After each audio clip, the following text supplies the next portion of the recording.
13.49% పెంచాం జిఎస్టిపి. వాళ్ళు కూడా అక్కడ ఉండే అవకాశాలు ఉన్నాయి కాబట్టి 13.69 పెరిగారు. ఇది పెరిగితే ఇంకొంచెం ఎక్కువ అయింది, దాని కింద తీసేపారు, వేరే విషయం. ఇక్కడికి వస్తే 10.59, 12.09 బాగా డ్రాస్టిక్గా పడిపోయింది. దానివల్ల వ్యత్యాసం జిఎస్టిపి అక్కడ పెరిగింది. రెండోది పర్ క్యాపిటల్ ఇన్కమ్ పెరిగింది.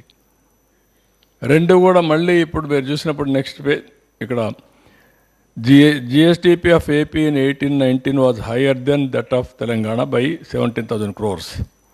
హౌఎవర్ బై 23-24కి వచ్చే కొందికి బాగా 62,000 కోట్లకి తగ్గిపోయే పరిస్థితికి వచ్చింది.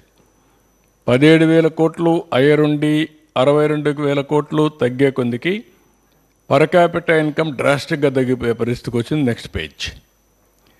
ఇక్కడ మీరు చూసినట్టు పర్ క్యాపిటల్ ఇన్కంలో 1,93,903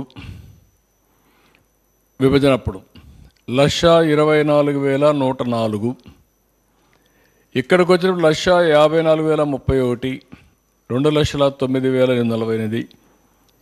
ఈరోజు మీరు చూస్తే 2,42,479, ఇది 3,56,564. అంటే మీరు ఇండికేషన్ ఏంటి, 55,817 రూపాయల డిఫరెన్స్ని డబుల్ అయిపోయింది. ఇప్పుడు 1,14,085 అయింది 23-24. అంటే ఏ విధంగా వ్యత్యాసం పెరిగిపోయింది అనడానికి ఇది ఒక ఉదాహరణ. ఏ విధంగా వెనకబడిపోతున్నా అనేదానికి ఒక ఉదాహరణ. స్పెండింగ్ కెపాసిటీ తగ్గింది, అప్పులు పెరిగాయి, మొత్తం ప్రజల ఆదాయం పెరిగింది, పర్చేసింగ్ కెపాసిటీ తగ్గిపోయే పరిస్థితికి వచ్చింది. వేరియస్ విషయ సర్కిల్లో రాష్ట్రం దెబ్బతినే పరిస్థితికి వచ్చింది. నెక్స్ట్, ఇది సదర్న్ స్టేట్స్ ఒక కంపారిజన్ చూపించాం, మీకు మొన్న కూడా చెప్పాను, ఇది పెద్దగా అవసరం ఉండదు. నెక్స్ట్, ఇక్కడికి వచ్చినప్పుడు రివైవల్ కింద రాష్ట్రాన్ని మళ్ళీ ఫిస్కల్ హెల్త్ ఇండెక్స్ ఇంప్రూవ్ చేయడానికి ఏమేం చేయాలని ఆలోచిస్తున్నాం. దీని మీద ఎన్హాన్సింగ్ క్యాపిటల్ ఎక్స్పెండిచర్ పెంచడం, కమిటెడ్ స్పెండింగ్ చేయడం, దీని మీద రెవెన్యూ సోర్స్ అన్నీ కూడా ఏ విధంగా చేయాలనో diversifying revenue sources for a greater resilience తీసుకురావడం, ఎన్ఫోర్ స్ట్రిక్ట్ ఫిస్కల్ డిసిప్లిన్ తీసుకురావడం, ఇవన్నీ కూడా శ్రద్ధ పెట్టాం. We're working in that. ఇక్కడికి వచ్చినప్పుడు డిఫికల్ట్ టైమ్స్లో మేము వచ్చిన తర్వాత మీరు చూస్తే 7 వైట్ పేపర్స్ అని పబ్లిసైజ్ చేశాం.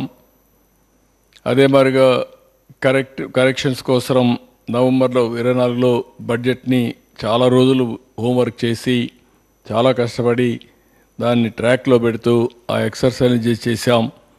ఇదైనా పోలవరం డయాఫామ్ వాల్ మళ్ళీ ఇప్పుడు ట్రాక్లో పెట్టి దాన్ని స్టార్ట్ చేసాం. 2022కి పూర్తి చేస్తాం.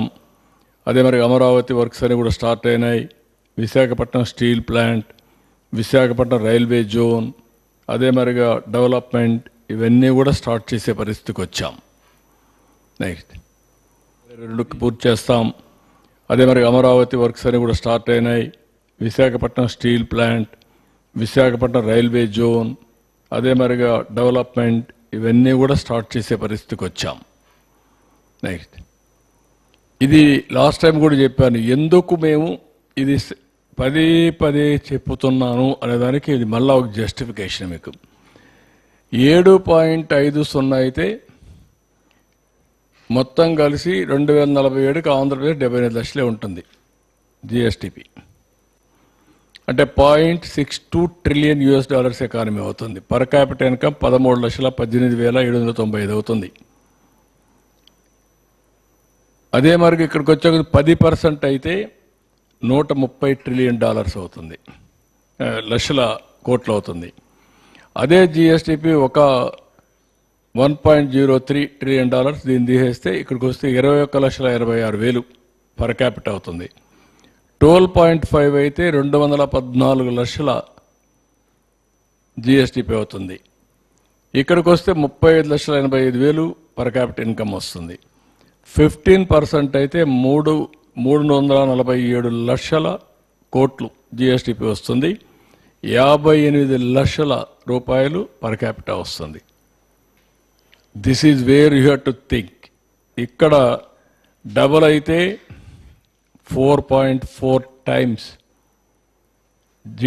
జిఎస్టిపి పెరుగుతుంది, పర్ క్యాపిటా పెరుగుతుంది.